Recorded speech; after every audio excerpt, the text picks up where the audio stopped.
siempre me pasa inicio de semestre. Entonces no sé si se me escucha bien. Sí, ok. La clase pasada habíamos hablado acerca de cómo la humanidad va evolucionando, cómo la humanidad va llegando a ciertas conclusiones, cómo va manejándose en el tiempo y cómo y por qué tomamos, ¿verdad?, ciertos ejemplos como guías a seguir, ¿verdad? Como durante la primera, no sé si decir ni siquiera mitad, pero gran parte de la humanidad, o sea, gran parte de la historia de la humanidad, ve a la naturaleza como un ejemplo, a la naturaleza como algo a copiar, porque es algo que funciona, que es perfecto, que cumple con las necesidades o que puede paliar las necesidades que en ese momento las personas necesitan. Pero a medida que va avanzando la tecnología, a medida que va avanzando el pensamiento, a medida que se va complejizando, y me gusta esa palabra, complejizando el estilo de vida del hombre. ¿Por qué digo complejizar? Porque en un inicio el hombre, ¿cuál era su mayor necesidad? ¿Cuál era la mayor necesidad del hombre prehistórico? ¿Cuál era?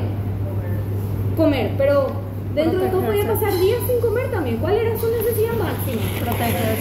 Protegerse, sobrevivir. Esa era su necesidad, sobrevivir. Entonces, si un día llovía, estaba oscuro, o no sé, había un mágico signo de eclipse solar que le hacía creer que el mundo se iba a acabar, él no salía de su cueva y podía resistir días ahí adentro, comiendo insectos, tomando agua subterránea. O sea, él podía seguir existiendo porque su necesidad era sobrevivir. Entonces, su necesidad, si bien es cierto, es medio complejo de entender, es relativamente simple. No se tiene que morir nomás. Como viva ya no es más lo importante, sino que no se muera. A medida que se van presentando nuevas necesidades, como por ejemplo, tengo la necesidad de alimentar familias, hacer que sobrevivan familias, tener una sociedad que tiene más o menos en una ciudad. ¿Cuánto creen que tenía Atenas en su apogeo, en su punto más alto? ¿Cuántos habitantes creen que tenía Atenas? 5.000. Eso es generosa. No habrán llegado ni a las 1.000 personas a Atenas. Manejaban poblaciones, si bien es cierto, era una civilización gigante. La ciudad de Atenas no habrá llegado ni a 1.000. Vieron la película de Esparta. ¿Cuántos soldados iban a Esparta? Por parte de Esparta a luchar con los persas. ¿Cuántos?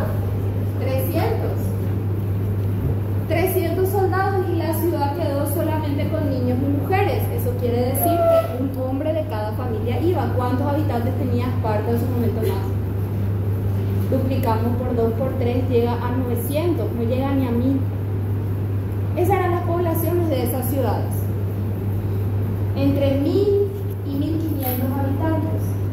Solucionar el problema de 1.500 personas, y no todos tienen las mismas necesidades, ¿a qué me refiero? ¿Quiénes eran los que salían de la casa? ¿Quiénes eran los que se paseaban por la ciudad? Los hombres. ¿Quiénes eran los que tenían que estudiar? Hombres. ¿Quiénes eran los que se iban al ágora a discutir los complejos problemas políticos? Los hombres. Entonces, ¿la necesidad de cuántas personas la ciudad tiene que cubrir? 300 personas. El resto se resuelve dentro de la casa para esas personas. Entonces, la complejidad de vida de los griegos no era muy complicada. No necesitaban prever que acá en este cruce haya un semáforo para que no pase el colectivo. No había colectivo, había caballo, había carretas, las calles eran de tierra, muchas veces no había calles. Las viviendas, había mucho terreno, entonces podían estar más apartadas unas de otras.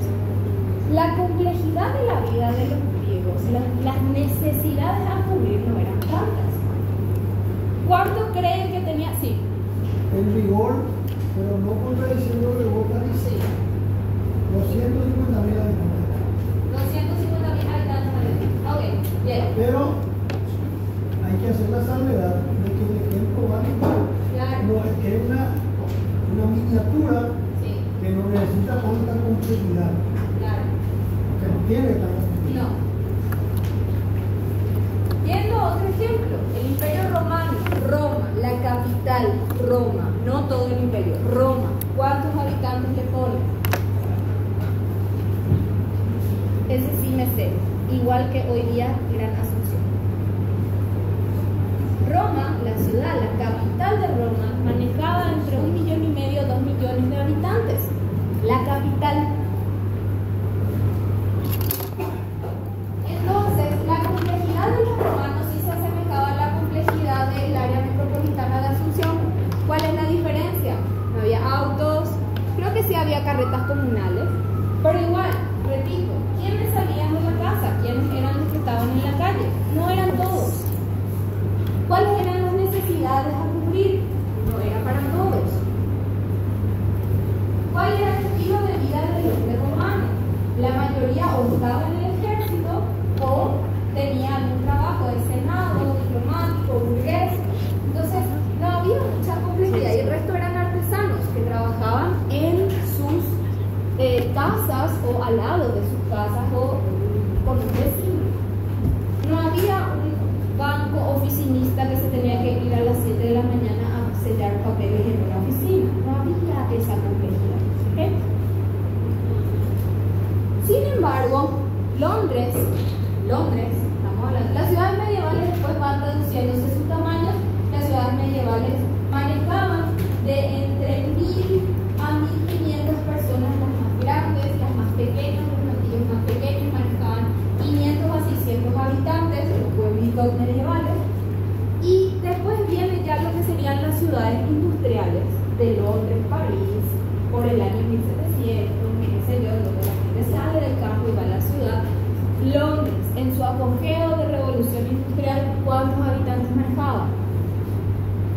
¿Sabe cuántos habitantes manejaba? Entre 5 y 10 millones de habitantes. Londres.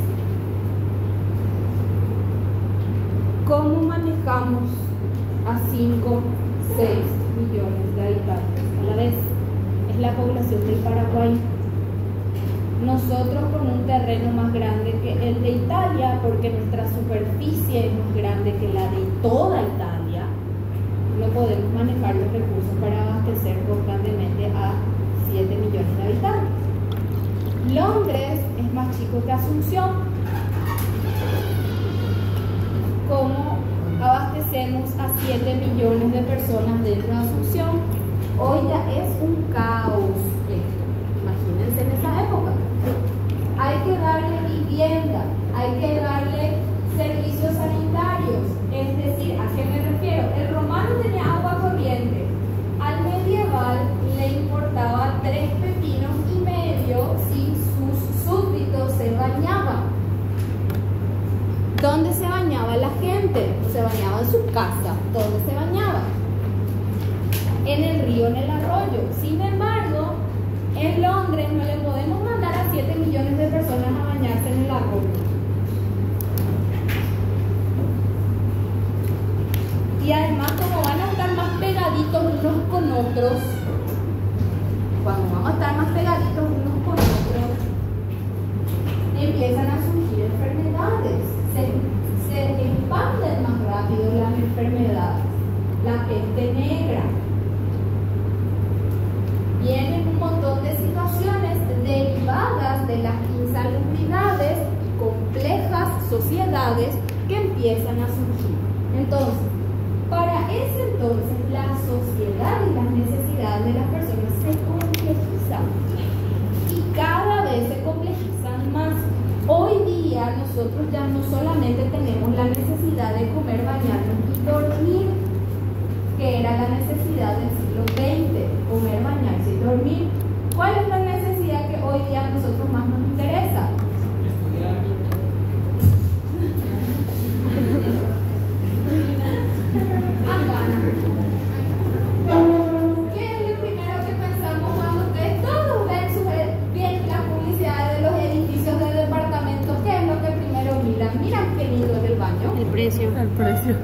precio. Ok, pero ¿qué más miran después? O sea, ¿qué contempla el precio? ¿Qué es lo que miran cuando ven esas publicidades de departamentos? ¿Qué es lo primero que pone que tiene? Los amenities. ¿Dónde voy a hacer mi farra? ¿Cómo va a ser mi domingo de asado? ¿Qué tan cerca, qué tan lejos me queda el colegio? ¿Qué tan cerca, qué tan lejos me queda la universidad? ¿Cuántos colectivos tengo que tomar para llegar a mi lugar de trabajo? ¿Por qué? Porque son 3 horas de mi vida, de 4 colectivos diferentes, en donde paso calor, paso mal y encima es caro. Y tengo más chance de que me asalten que si estoy enfrente de mi casa. Entonces, hay necesidades que se van sumando, que sea seguro, que sea económico, que sea cómodo, que sea divertido, la recreación. Anteriormente, al señor feudal le importaba que sus súbditos estuviesen entretenidos.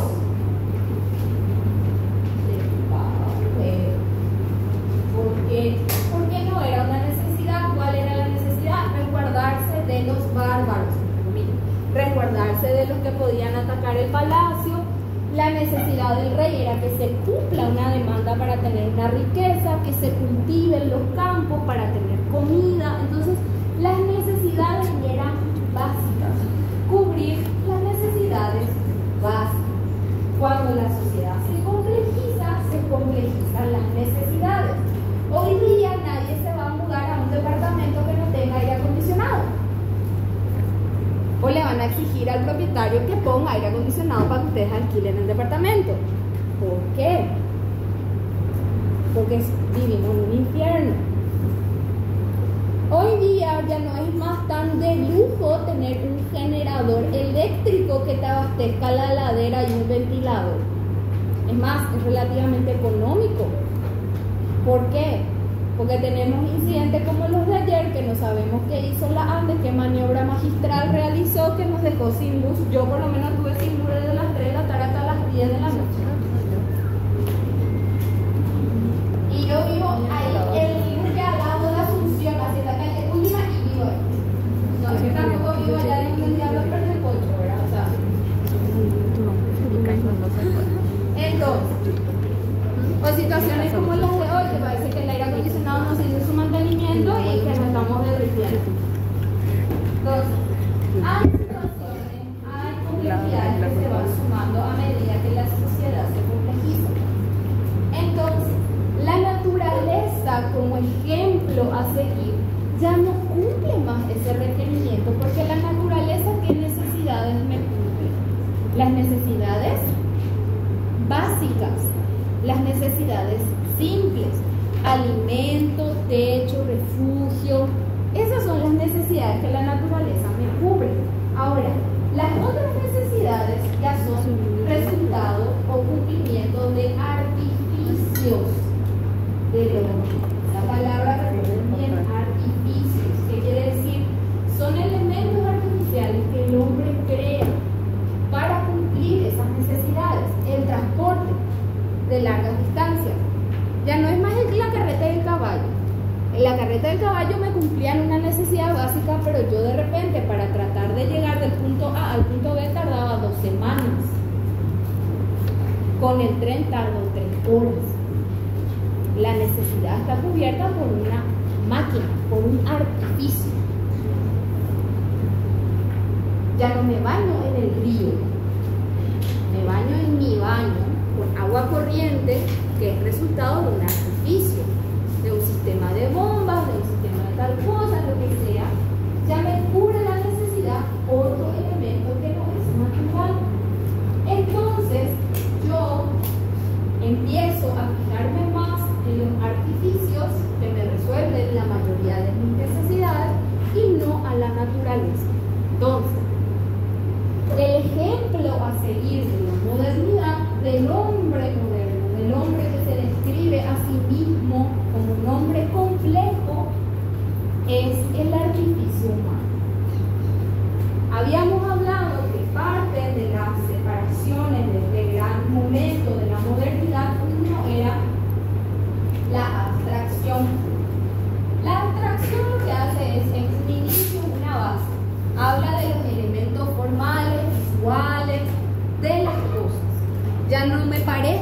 me mimetizo a la naturaleza, me mimetizo con algo más sencillo, con algo despojado, como una búsqueda a simplificar esa complejidad. En cambio, el organismo, el organicismo, que forma parte de lo que es la era del movimiento moderno, trata de solucionar los problemas de manera científica, porque usa la ciencia y la razón, pero con una formalidad, con una manera, una forma más orgánica, más apuntando a la naturaleza. No es que copia la forma del árbol tal y como es, se inspira en el árbol y utiliza el concepto del árbol para realizar una arquitectura. Copia la forma, no la manera de ejecutarse. ¿Por qué hago hincapié en eso? Porque después en el examen, cuando se les pregunta cuál es la diferencia entre el organicismo y el racionalismo, ponen el racionalismo utiliza la razón y el organismo no. O sea, monos hicieron el UMT Nueva York.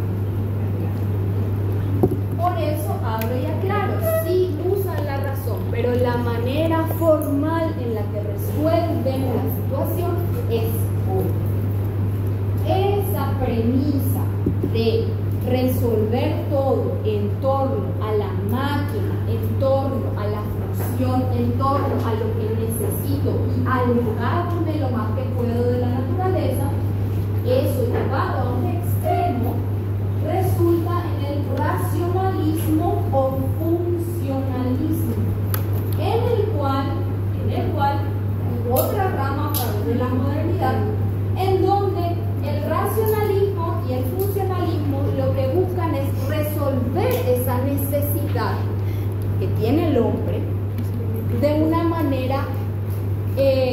manera tipo, es decir, yo identifico las necesidades que tengo que cubrir: alimentarse, recrearse, descansar y trabajar.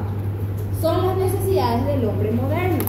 Encuentro esas necesidades y yo le voy a dar una solución como una máquina. Esta es la solución.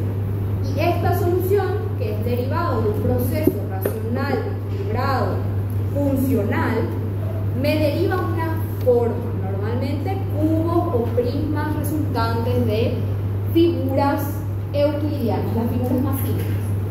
Esa forma yo puedo agarrar y producir en serie con una máquina. Es una producción serial. El prototipo es la que se elabora, la que da una respuesta y una solución, y posterior a eso pasa, así como una máquina, a resolverse de manera industrializada. Entonces, esa es la explicación cortita y concisa de qué es. Ahora vamos a ver a la explicación larga. El racionalismo como tal, también el funcionalismo, derivado de la razón, de un pensamiento, de un proceso racional, que ya vimos, se elucubró con René Descartes, hacer la separación de las cosas, todo eso ya pasó, ya vimos ya cómo surgió. El racionalismo busca la razón máxima y la mecanización de los procesos. Una vez que yo encontré, así imagínense una máquina, hace una producción serial, hace algo de manera mecánica, pero hay una ingeniería detrás de eso. Una vez que yo ya pillé cuál es la ingeniería detrás de eso, ya tengo que repetir nomás. Ese es el objetivo. Tengo 7 millones de habitantes que les tengo que cumplir todas sus necesidades. No me da para sentarme con ellos a preguntarles si tienen árbol, cascada y piedrita dentro de su casa, para de su terreno para hacerle su casa. Es un proceso mucho más impersonal, es un proceso mucho más desligado de la vivencia de cada uno, es un proceso masificado. Por eso el organicismo da como respuesta a estos problemas soluciones particulares y el racionalismo no. Esa es otra pregunta porque el organismo se dice que da soluciones particulares a las necesidades del hombre y el racionalismo no. Esa es la respuesta. El organicismo toma como premisa la imagen y el entorno. Sin embargo, el funcionalismo o el racionalismo busca solucionar la mayor cantidad de necesidades básicas a cubrir de una población. Es decir, se tiene que producir serialmente. Al producirse serialmente, estoy hablando que yo me voy a comprar una remera y otro se puede ir a comprar la misma remera, lo que cambia es el tamaño de repente, pero no va a cambiar la forma, el estilo, el color. La misma remera es un producto industrial. Sin embargo, el organicismo es la modista que te hace el vestido como vos querés, como vos le dijiste, con tus medidas. ¿Se entiende? Los dos te visten, los dos se hacen. Uno responde a una necesidad y el otro responde a otra. El organicismo por eso también se da más en los Estados Unidos, en donde todavía había grandes extensiones de tierra y donde había también menos de esas situaciones. Sin embargo, el racionalismo se da más en ciudades cosmopolitas o ciudades metropolitanas, las cuales tenían mucha cantidad de habitantes. ¿Sí? Entonces, el resultado de una tradición racionalista y mecanizada. La confianza en el futuro, el progreso a partir del desarrollo científico, industrial, es decir, ya habíamos hablado, todo lo que me trae esta época es bueno, es positivo porque me da resultados visibles a corto plazo y además, como la máquina me está resolviendo necesidades que la naturaleza no me resolvía, viene a ser otro nuevo a ser alabado. En vez de yo tenerle a la naturaleza, la máquina me protege de esas cosas y me soluciona de otras maneras. Más importante, el ser humano no tiene control total sobre la naturaleza, sobre la máquina sí. Bien, no estamos hablando de Terminator ni nada, estamos hablando de la máquina del siglo XX. Aprieta un botón y hace una función. ¿Sí? Okay. No tiene pensamiento, no tiene inteligencia artificial. No me va a dominar todavía la máquina. Después tenemos el paradigma mecánico. Todo tiene que ser industrializado, todo tiene que ser mecánico, todo tiene que ser una respuesta inmediata en el corto plazo posible. ¿Entienden? Es todo ejemplo de la máquina.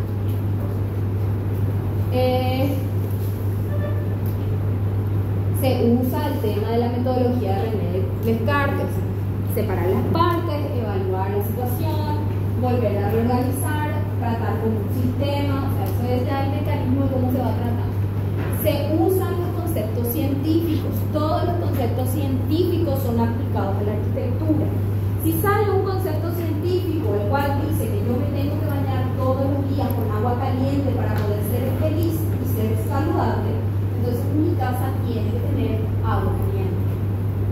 Si sale un concepto médico, un certificado médico que dice que las personas tienen que recibir por lo menos 3 horas de luz solar al día para poder tener una piel sana y poder disfrutar de su vida y ser feliz, tengo que tener ventanas que me introduzcan luz solar en los momentos que puedo o no puedo.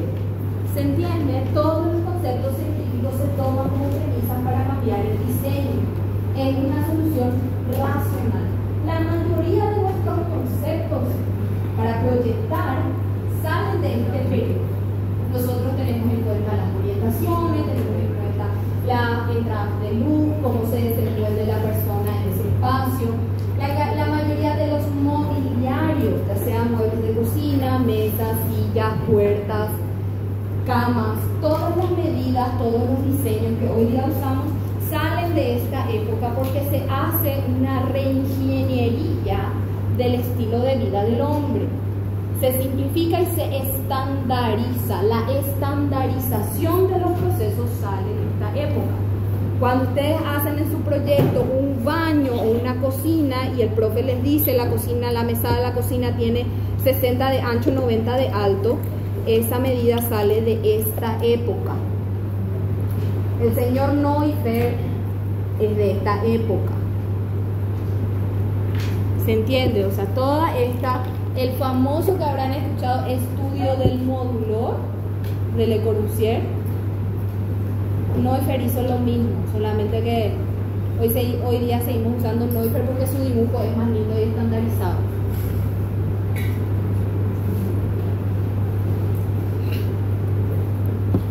Bien. También lo que ocurre es que en esta época, para que tengan una pauta, surgen las universidades de arquitectura como tal. Dato curioso, Le Corbusier no era arquitecto, nunca estudió arquitectura, nunca se recibió de arquitecto. Era autodidacta. Se fue, estudió por su cuenta, recorrió el mundo, leyó libros y nosotros le llamamos el padre de la arquitectura. La Bauhaus, escuela de la arquitectura moderna, del minimalismo y de todas las corrientes, surgen en esta época. Los fundadores de la Bauhaus no eran arquitectos. No había una escuela como tal, como se aprendían los oficios antes de la...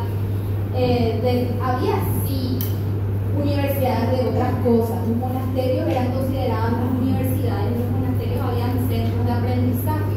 Pero ¿cómo alguien aprendía su oficio? ¿Cómo alguien aprendía su oficio? Por la experiencia. Hola, señor fulano, mi vecino. Este es mi hijo de 5 años. Yo quiero que él sea herrero en el futuro. Tomás, te entrego a mi hijo y va a ser tu aprendiz. Adiós. Nos vemos en 50 años cuando mi hijo me va a mantener. Así se aprendían los oficios. Niños de entre 10 y 12 años se iban a aprender de maestros artesanos. Lo mismo pasaba con los constructores. Cómo se hicieron las catedrales góticas, con gremios de constructores. No es que ellos estudiaron para ser ingenieros y constructores, todo medio era empírico, se hacía a través del ensayo y el error. Incluso Frank Wright, que era arquitecto, que estudió en la Universidad de Arquitectura, tenía un método muy empírico todavía.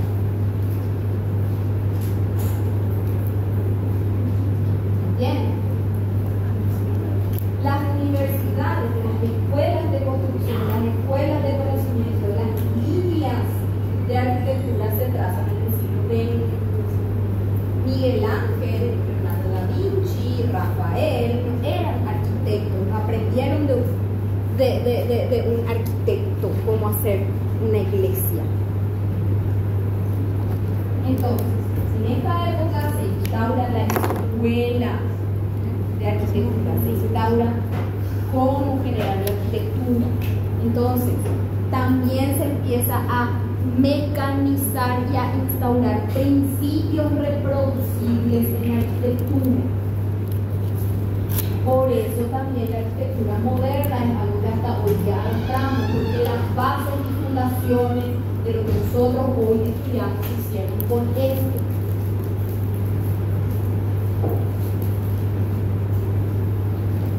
Bien, el racionalismo inspirado en un ensamble, en un montaje del mundo como una máquina. Volvemos a una producción serial en donde yo tengo ya una manera, ya descubrí cuál es la ingeniería de eso, yo voy ensamblando como un proceso industrial.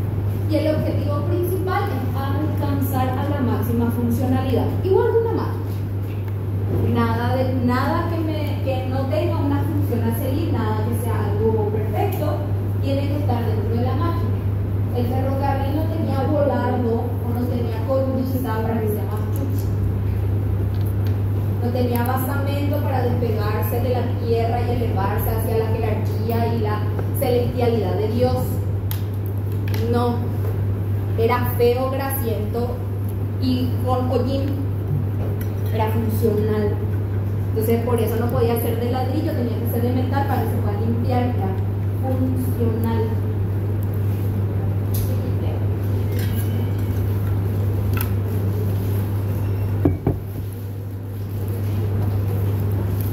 Los mecanismos. ¿Qué son los mecanismos? Los mecanismos es como yo llego a hacer eso. Los mecanismos serían las características que hacen a esa arquitectura. Los mecanismos del racionalismo son primero la lógica técnica, la mecánica y la constructiva. Es decir, como ya no soy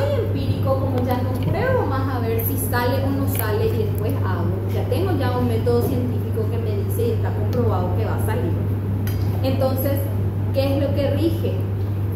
La lógica, la ciencia, el cálculo y el sistema constructivo que voy a usar. Si mi sistema constructivo me permite luces de 7 metros, sean luces de 7 metros.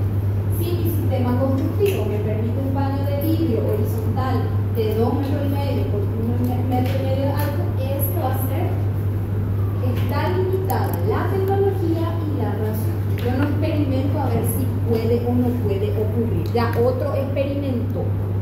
Yo aplico el concepto de esto. Tomo esa premisa científica, entiendo de dónde viene, pero ya no estoy más comprobando si sale o no sale. La estructura como una máquina, volvemos al mismo. Todo está estructurado en torno a una producción serial, a una función. Prima la medida y el detalle técnico. Si el ejemplo de la naturaleza primaba la forma, el decorado, el látigo, el volardo, la voluta, la simbología, era la naturaleza, en esta era en la que yo le borro a la naturaleza, lo que va a primar es la ciencia, la lógica, el detalle, el numerito, el profesor que le dice ponerle cota, eso es lo que prima. Profe, ¿qué prima más el orgánico? En el orgánico prima la forma, el simbolismo, lo que representa, la connotación y la denotación. Por ejemplo, el griego ponía su columna, cuando era evocado a la mujer, a la feminidad, utilizaba el jónico. O sea, tenía un simbolismo, tenía un porqué, tenía la forma primada. Sin embargo, en el racionalismo no. La forma ya es secundario. Lo que importa es que funcione, que se pueda hacer rápido y que tenga una razón de ser y no sea un copiar. O sea, no sea, me gustó el árbol, copio el árbol. La metodología de René Descartes, el tiempo lineal de ensamblaje que hablamos, que sea todo un proceso lineal, que sea un proceso industrializado. Y la forma sigue a la función, lo que dije. La función es lo más importante.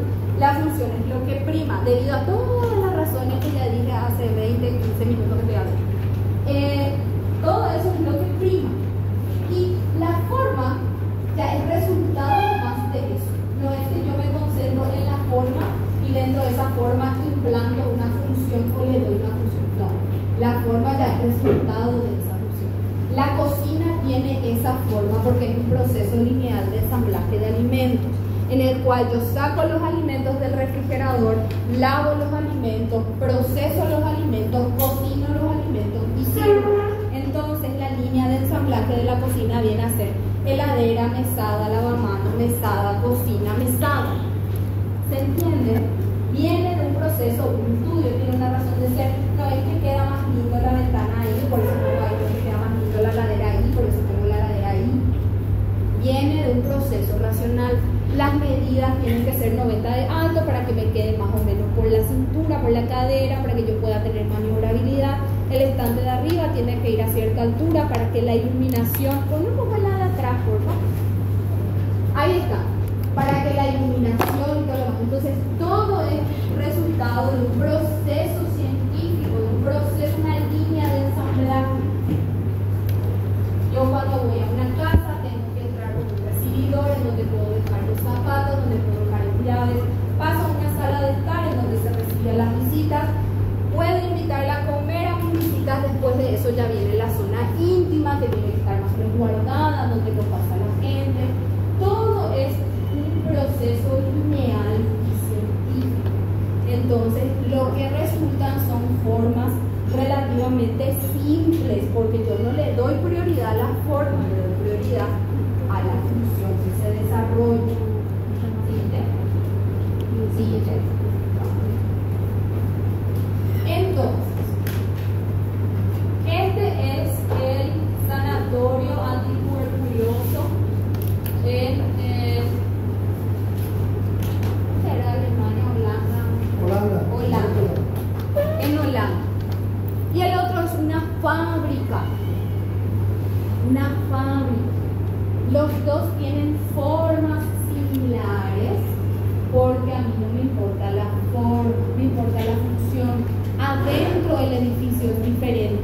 Por eso la arquitectura moderna, el racionalismo, se ven iguales los edificios por fuera, pero lo que importa es lo de adentro. En donde en uno, el hospital antituberculoso, se hace un estudio, sale un estudio médico que dice que en vez de encerrarle en el sótano para que nadie le vea a mi enfermo de tuberculoso porque no está demoniado, yo le tengo que dar un solar, aire, medicamentos, bañarle y todas esas cosas para que se cure. Entonces, el hospital pasa a ser un gran pabellón vidriado, con ventilaciones cruzadas, con áreas de tratamiento, baños especiales para hacerle baños a los enfermos. Entonces, se transforma la manera en la que yo miro a la arquitectura. Ya no es más la fosa que era antes. Ahora es un hospital abierto, no tiene pinta de hospital, entonces es diferente. Lo mismo en la fábrica. Yo antes tenía una fábrica en donde tenía un galpón gigantesco como este, sin ventanas, que nadie podía ver la luz solar, para que nadie sepa si era de día o de noche y siga trabajando, producción máxima. Y seguía trabajando, no tenía ventilación, las máquinas generaban smog, la gente se enfermaba. Entonces, como resultado de un análisis de que había sido esa pobre gente necesitaba ventilación, aire, recreo y cosas así, las fábricas empiezan a incluir también aventanamientos, empiezan a incluir áreas de recreación para los empleados, empiezan a sectorizar la producción, empiezan a tener la oficina aparte de la fábrica, se empieza a trabajar de manera diferente a través de la función que va a tener.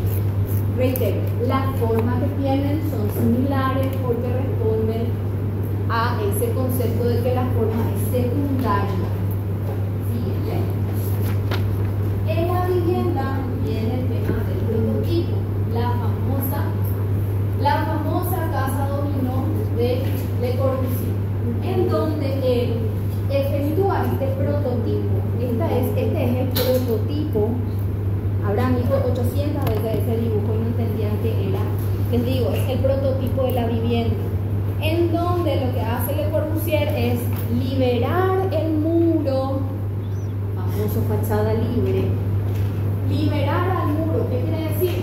Anteriormente el muro era portante, tenía carga estructural, soportaba las casas. Eso quería decir que yo no podía echar un muro para hacerle más grande la pieza a la criatura porque se iba a caer el techo. Al liberarle al muro de la carga que tiene que cumplir, concentrarme en esquemas estructurales como el famoso encofrado, pilar, zapata, viga, pilar, platea, losa, el muro se libera para tomar la forma que necesita tomar. Entonces yo puedo modelar la funcionalidad de los espacios adentro independiente de la estructura. Planta libre se llama eso. Que yo pueda articular la planta sin necesidad de preocuparme por dónde va a estar el pilar. Eso es planta libre. Entonces, él hace esto y dice, ok, para vivir las personas necesitan un mínimo de 2 niveles. Un nivel planta baja, el cual va a ser un nivel social, un nivel planta alta, que va a ser un nivel privado, conectado con una circulación vertical que va a ser la escalera. A esto yo le doy una fundación para resolver el esquema estructural y ahí se resuelve funcionalmente a la vivienda. Sí. ¿Cómo dice que se llama esa obra? Casa Dominó. 1914. Sí. Entonces, él ahí ya resolvió el prototipo. Ahora, ¿qué color va a tener? ¿Dónde va a ir la pared adentro? Y cosas así. Ya es secundario. Él ya resolvió el modelo, el tipo. Este ya es replicable. Vamos así.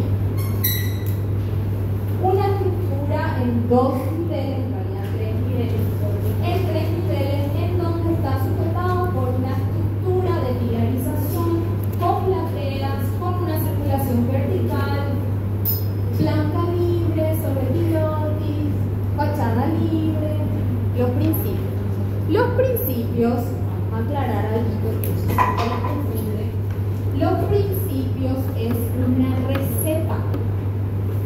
Cuando ustedes abren un libro de recetas, buscan, bueno, no hay más libro de recetas, buscan en Google cómo hacer una torta, les dice poner tanto de tanto y de tanto y de tanto, y después abren otra receta que dice no es 200 de harina, es 300 de harina. Entonces ustedes dicen no, yo quiero usar este 300 de harina con este 4 huevos, con este tal cosa, y ustedes arman su receta.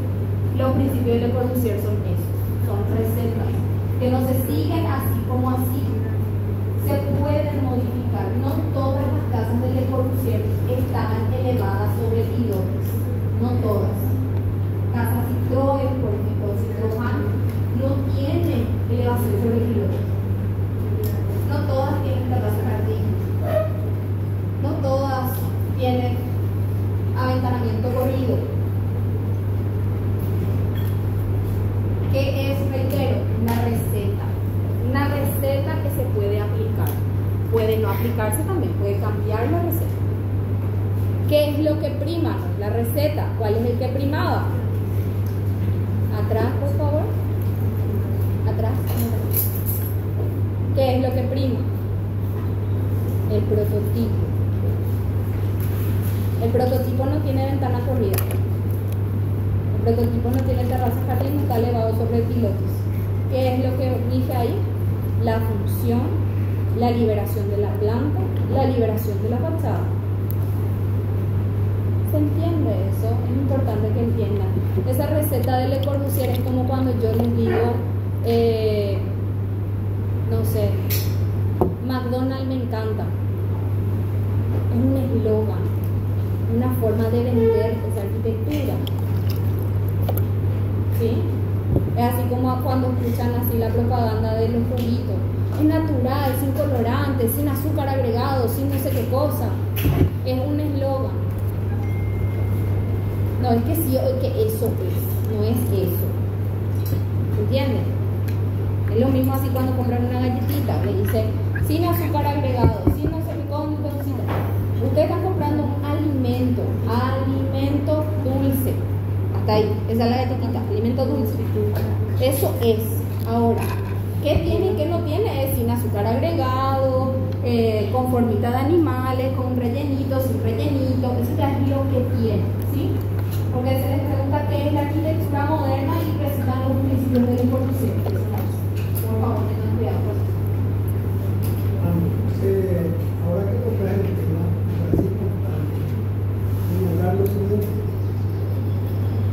Porque detrás de todo el pensamiento hay alguien. En este caso, Le Corbusier es el gran líder del movimiento moderno, por su propia personalidad y por su propia inteligencia. Y una de las cualidades de Le Corbusier era la comunicación. Entonces, toda su arquitectura él comunicaba a través de eslogan. ¿Por qué eslogan? La misma cosa que está mencionando antes. El purito es sin azúcar, etc. La casa es una máquina de habitar. Los 5 puntos de la arquitectura. Los 3 estadios del urbanismo. Es decir, todo eslogan. Pero esos eslogan, que son una ayuda comunicacional, no estaban destinados a quienes conocían la arquitectura, que eran sus colegas, sino estaba destinado al común de la arquitectura, que no conocía la arquitectura moderna. Acuérdense que hasta fines del siglo XIX, o incluso principios del siglo XX, la arquitectura clásica seguía existiendo a través del neoclasicismo o a través de los historicismos que fueron propios de la segunda mitad del siglo XIX. Entonces, cuando aparece Le Corbusier, lo que él quiere es, y una forma de lograrlo, lo que él quiere es suplantar esa concepción de la arquitectura para el común de la gente en la concepción clásica y implantar la arquitectura moderna. Y para eso recurre a cosas, frases que son digeribles para el común de la gente. Por eso le llama la casa Citroën, que en realidad Citroën, el auto de la gente, el auto en Volkswagen de Francia, era el Citroën, el escarabajo de Francia, era el Citroën, el auto de todos los conocidos. Es un paralelismo entre el auto, la máquina y la arquitectura. Por eso recurre a la casa de una máquina de verdad, a los 5 puntos que tiene que tener.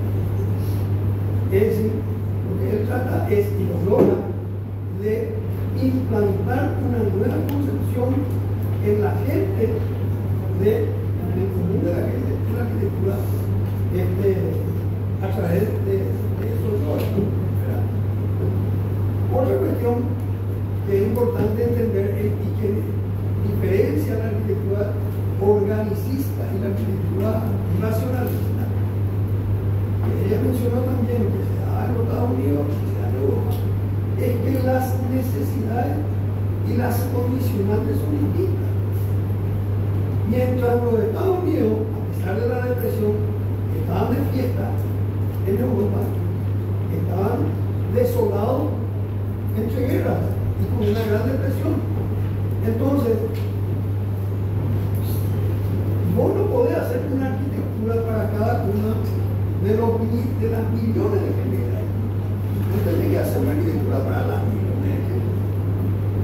Y el problema de la vivienda era un problema grave en una región devastada como era Europa entre guerras, y después de la Segunda Guerra más aún.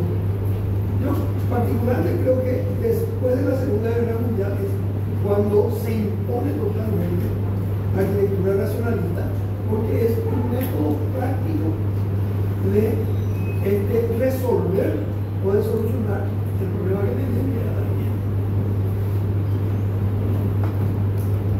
Siguiente.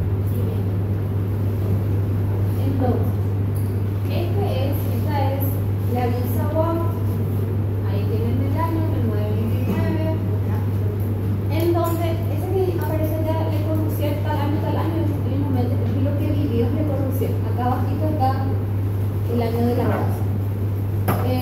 Entonces, la visa WAP es el paradigma de la arquitectura moderna.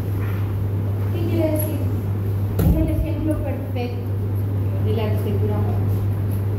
De esta casa surgen esos famosos 5 principios. Es una de las únicas casas de Le Corbusier que cumple con los 5 principios, en el cual tenemos, como habíamos dicho, liberación de fachada. La fachada ya no tiene cornisa, ya no tiene balaustre, ya no tiene columnata adosada que le da un significado.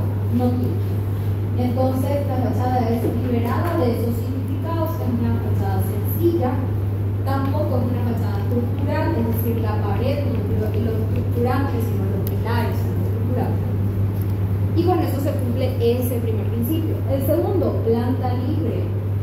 La planta puede ser modificada, el muro se liberó ya como estructural, la espacialidad adentro ya no tiene que ser resuelta. Eso para que entiendan. ¿Saben lo que es la vivienda chorizo? ¿Sí? A los que no saben, anteriormente, y si alguna vez vieron una película más o menos basada en la era medieval o el Renacimiento,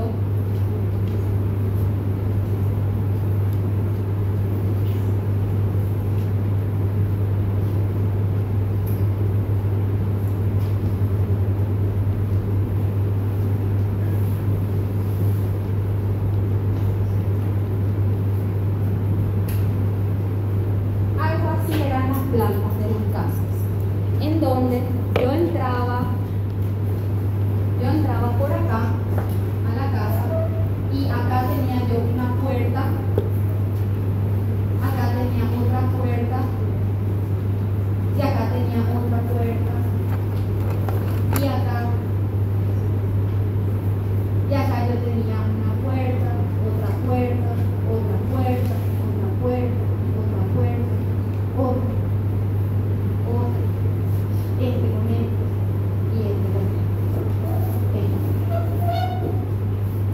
Entonces lo que pasaba es que acá estaba el comedor. Y para llegar al comedor yo tenía que pasar por este comedor. En un palacio medieval había dos ñatos al lado de cada puerta abriéndole la puerta a la señora de la casa cuando pasaba, todo el tiempo. Se ven así salas o lugares de estar que tenían puerta en las cuatro paredes y cada una era un lugar diferente. Esto se debe a que para que yo pueda soportar el techo, acá, tenía que tener pared. Algo tenía que tapar el techo. Entonces tenía 800, 500.000 paredes. Los espacios no eran libres, no se comunicaban unos con otros. Eran espacios encapsulados. Con la liberación del muro, ya no tengo más que tener pared. Entonces,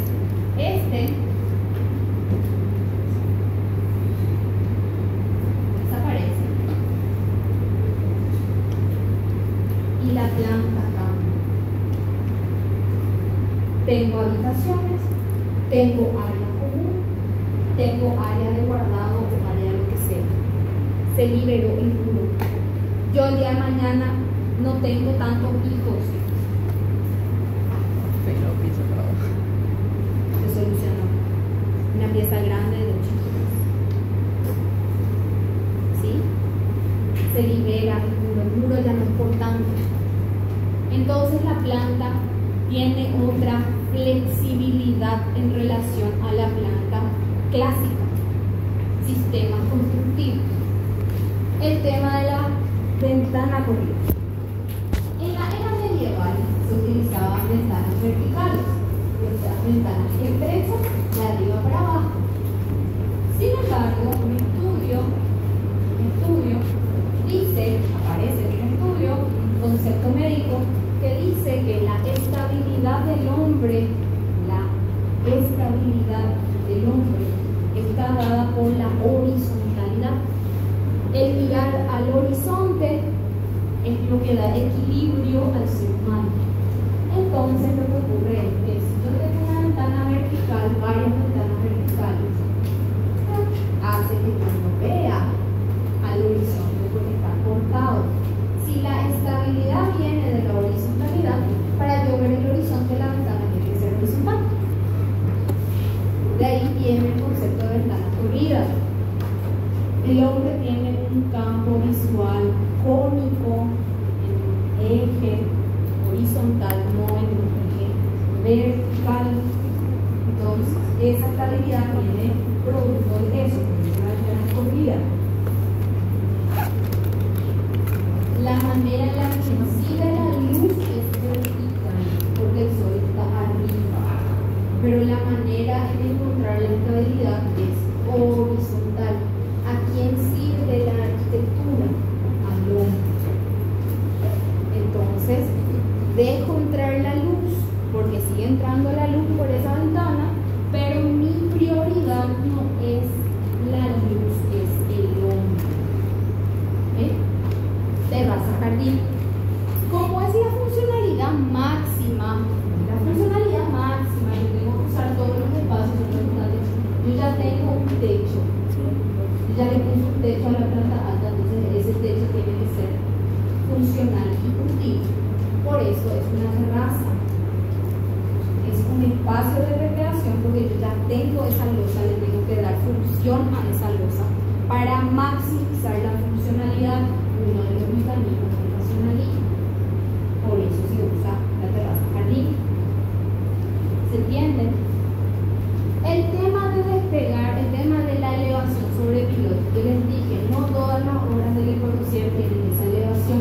En este caso corresponde esa elevación a que esa área se utiliza como área de estacionamiento. La máquina, el automóvil viene a formar parte del uso diario cotidiano de las personas. El rey no tenía auto en ese entonces, tenía carretas. Entonces, ¿qué es lo que tira la carreta? El caballo. Entonces, ¿qué tenía que tener el rey? El establo. El dueño de la villa, por más que sea una villa en medio de París, no tenía caballos.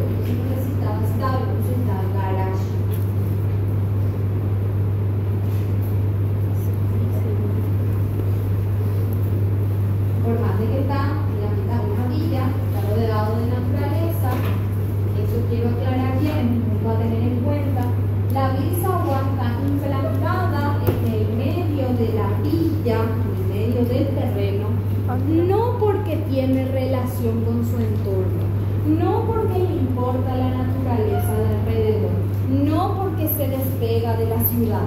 Nada de eso. Está implantada en el medio del terreno para cumplir un principio que se denomina promenade arquitectural. En castellano y cristiano significa que la arquitectura, a medida que me aproximo a la arquitectura, recorro y veo en todos sus ángulos a la arquitectura. ¿Les suena eso de moverse y recorrer y dar vuelta? La clase pasada hablamos de algo que se llamaba el cubismo, en cuanto que hablaba de la cuarta dimensión, que es el tiempo. Lo que hace acá Le Corbusier es retraer la casa y generar un recorrido para aplicar el principio de la cuarta dimensión, el tiempo. Que me tome un tiempo para recorrer la arquitectura y ver esa arquitectura en toda su magnitud. Por eso está ahí la casa. Por eso tiene, si ustedes ven, un tema. Si ustedes ven, esto es la entrada del auto. Es para que cuando yo entre con el auto, me voy acercando a la casa, debajo entro, doy vuelta, tiene una curva y sale. Genera un recorrido. Y ustedes dicen, no, ese carrito de escuela no me está jodiendo. No. Einstein, que hablaba del tiempo, Picasso, que pintaba el cubismo, la cuarta dimensión, y Le Corbusier eran partners, enseñaban en la misma universidad. Cuando tenían su tiempo de recreo, estaban todos juntos en la sala de profesores tomando café. Entonces, así como yo cuento y hablo acerca de algunas cosas con los otros profesores cuando me cruzo, estoy seguro de que ellos hablaban de lo mismo. Entonces, no es fortuito, no es así espontáneo, nadie le susurró, no vino el arcángel Gabriel a susurrarle a Le Corbusier que haga eso, ¿no? Estaban ellos en contacto, en constante conexión con descubrimientos científicos, porque esa era la premisa del momento. ¿Dónde también Le Corbusier aplica este principio? En las rampas y las escaleras. ¿Por qué? Vamos a ver un poquito adelante. Acá está la curva que el auto viene y acá hay una curva en la planta baja que es ese radio de giro, es resultado del radio de giro del auto. Por eso hay una curva ahí. Las escaleras de Le Corbusier no eran escaleras rectas, eran escaleras helicoidales. Para que a medida que yo me voy subiendo, o sea, una vez subieron una escalera caracol helicoidal, uno va girando, se va dando vuelta, va mirando en toda su magnitud qué es lo que hay alrededor. Por eso eligió la forma de escaleras helicoidales, para representar esa cuarta dimensión y a medida que uno va recorriendo, vaya mirando todo lo que hay alrededor. Promenade arquitectural. Las rampas lo mismo. A medida, si bien es cierto, la rampa no da vuelta como la escalera caracol, tiene otro propósito. Cuando yo estoy acá en la base de la rampa, la visual que tengo de esto que está arriba es hacia arriba. A medida que voy llegando, le voy viendo más hacia abajo. Siguiente.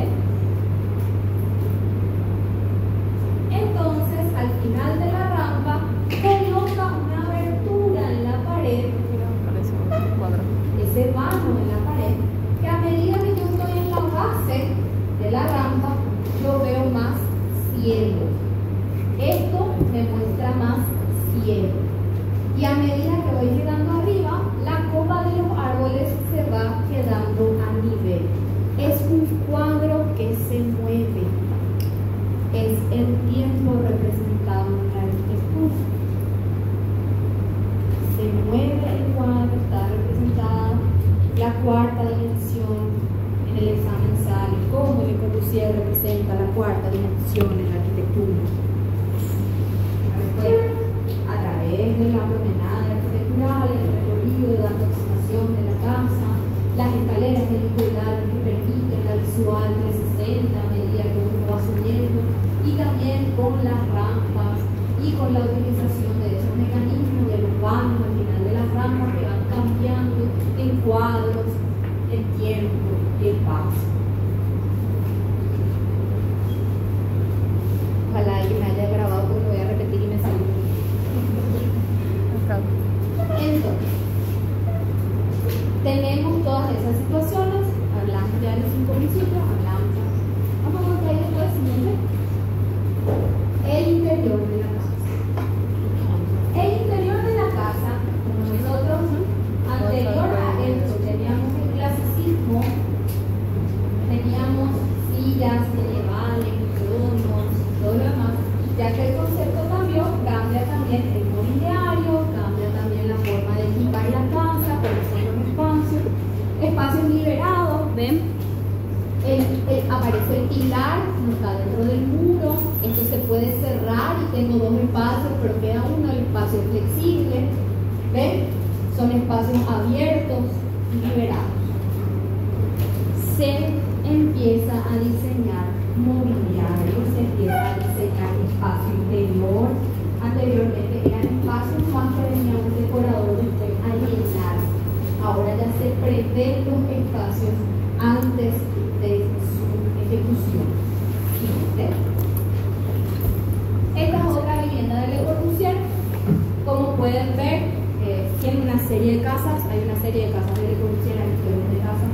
Como pueden ver, esta casa no está levantada sobre pilotes, no tiene aventanamiento corrido, no tiene terraza jardín. Entonces, no cumple los principios, no es una arquitectura funcional. Claro que es funcional, porque lo que hace funcional es que la casa fue diseñada a través del prototipo en 2 niveles, con escalera, liberó el muro, liberó la fachada y cumple una función.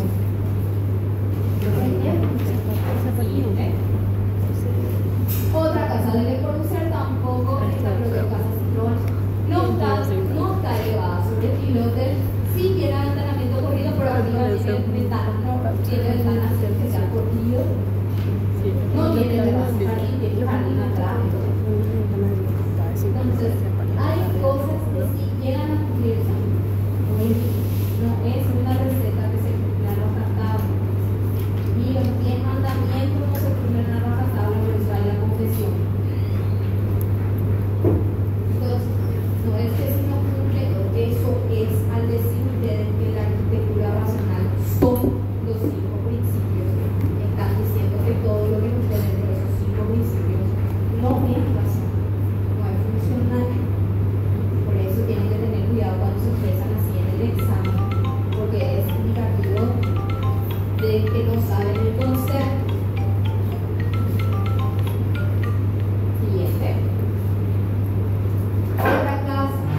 Esta casa, la mitad está elevada sobre el piloto, la otra mitad no.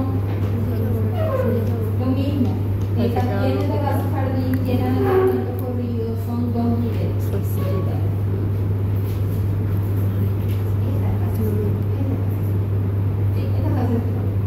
No está elevada sobre pilotes, tiene ese gran pórtico, tiene aventanamiento corrido, tiene terraza jardín también, tiene una parte, tiene una entrada de auto diferente porque la ubicación en la que se encuentra es diferente, ¿sí? Y esta es la resolución que ustedes soñan, la funcionalidad de pasar a ser una casita que espacio por espacio, cocinas monumentales, salas monumentales, se baja a una escala más humana, resultado de un proceso racional en el cual yo tengo estos niveles. En donde un nivel no se mezcla la sala con el dormitorio.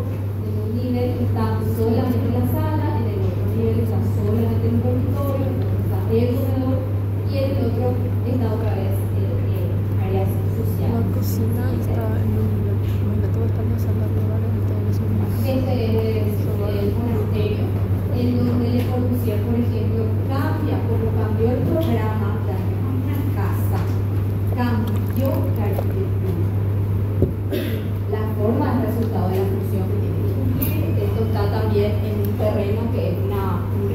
es una base, preciso. Entonces la arquitectura ciertamente está sustentada por un sistema constructivo que está dentro de eso.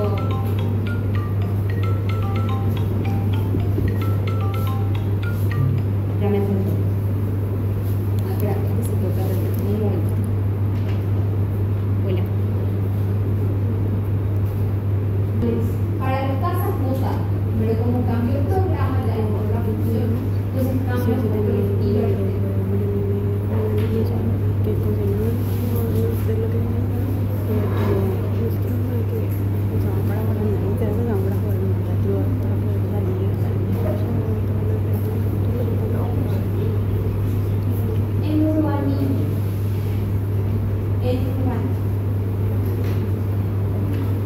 El concepto del racionalismo en el urbanismo es: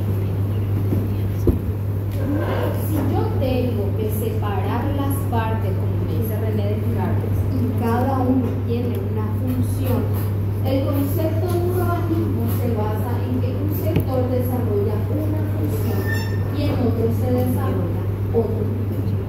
¿A qué me refiero?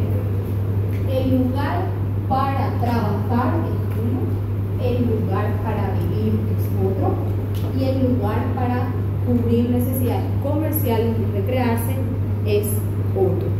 Todo interconectado a través de un sistema de calles. Entonces, esta es la ciudad de Brasilia, la vista aérea de la ciudad de Brasilia. La ciudad de Brasilia es la utopía moderna en urbanismo. ¿Por qué? Anteriormente la capital de Brasil era Río de Janeiro, pero debido al desorden de la capital, Brasil decidió hacer una nueva capital desde cero.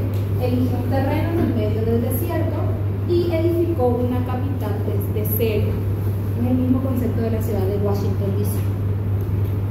Entonces, lo que hacen acá es, hasta ese lago que ustedes ven ahí es artificial, no es originario del terreno. Se hace una ciudad desde cero, con una ortogonalidad designada, en donde esto tiene forma de avión, de máquina. Ya señalamos. En donde la punta del avión son los edificios gubernamentales que encabezan y dirigen el país. La cabeza del avión, acá, en Dante, es gubernamental. Las alas del avión son las zonas residenciales, en donde habitan y en donde van, en donde están las personas, son las áreas residenciales. Y la cola del avión, en donde están los servicios, comercios, hospitales, parada de bus, aeropuerto, parques, etcétera, etcétera. Está zonificado. ¿Cuál es el problema de esto? Funciona muy bien cuando somos 200 personas. Cuando somos 1 millón, 2 millones de habitantes y todos tenemos que entrar a las 7 de la mañana al centro, no funciona.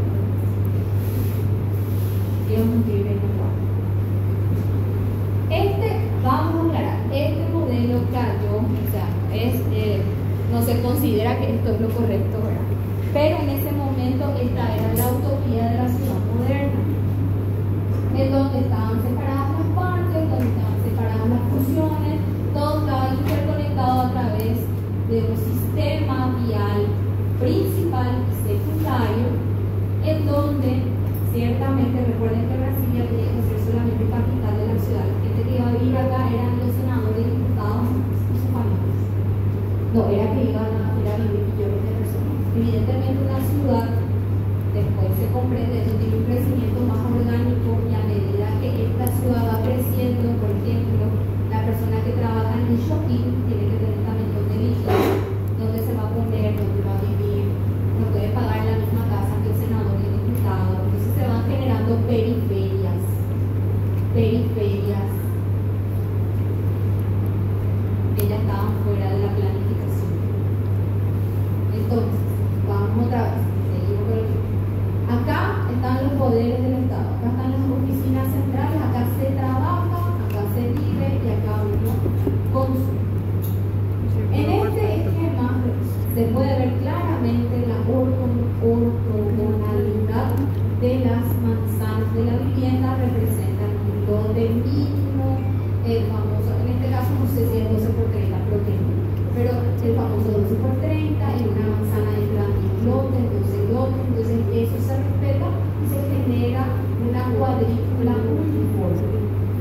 Los poderes del Estado son diferentes de las manzanas, tienen otra ubicación, tienen otra programación, por eso ahí está. Y lo mismo el programa de comercio. El programa de comercio está dividido en servicios de transporte, servicios de consumo. Servicios de transporte, servicios de consumo. Aeropuertos, terminales y comercio. En donde el comercio tiene una cuadrícula más pequeña que el de las viviendas y al mismo tiempo es más reducida al área común. El urbanismo se representa, esto es lo utópico, cómo debería de haber sido. Esos principios se representan de esa manera a través de las funciones. ¿Por qué eso era lo utópico? Porque las ciudades se veían de esta manera. Si ustedes se fijan, es un crecimiento orgánico, crece como pudo, como se le dio la gana, en donde las manzanas son totalmente irregulares y en donde los cauces naturales, en este caso está la ciudad de París, ese es el río Sena, en donde el río entra dentro de la ciudad porque anteriormente los asentamientos más antiguos se asentaban cerca de los cauces, cerca del río para sacar agua del río. Esa necesidad ya no tiene más la ciudad de Brasil. Sí.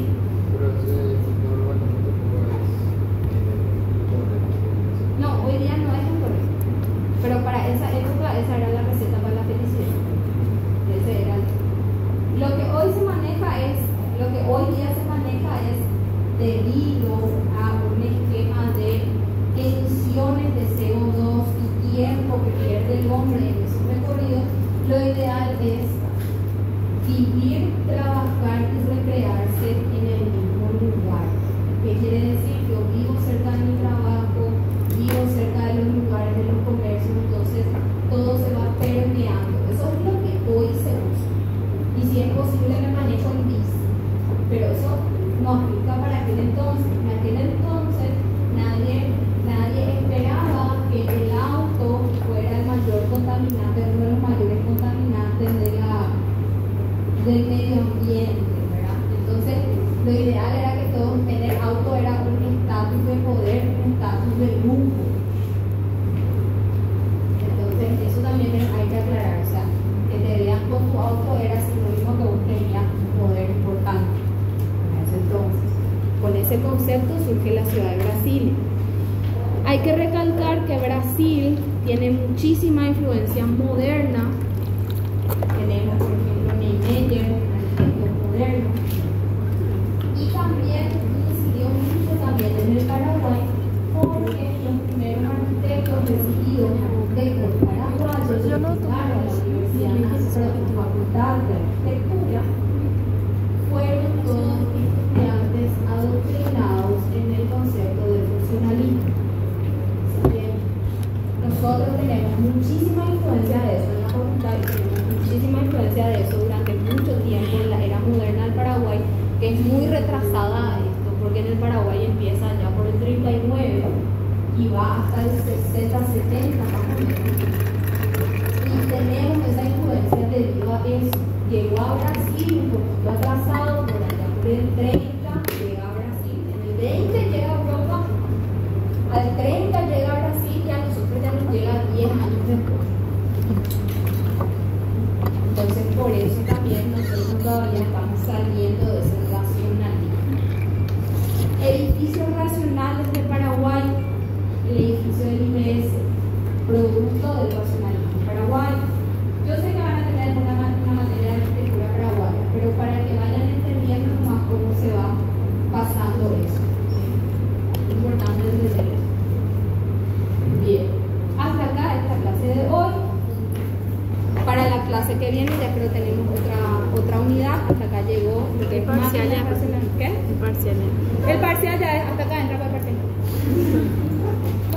¿Dónde encontramos este PDF, profe?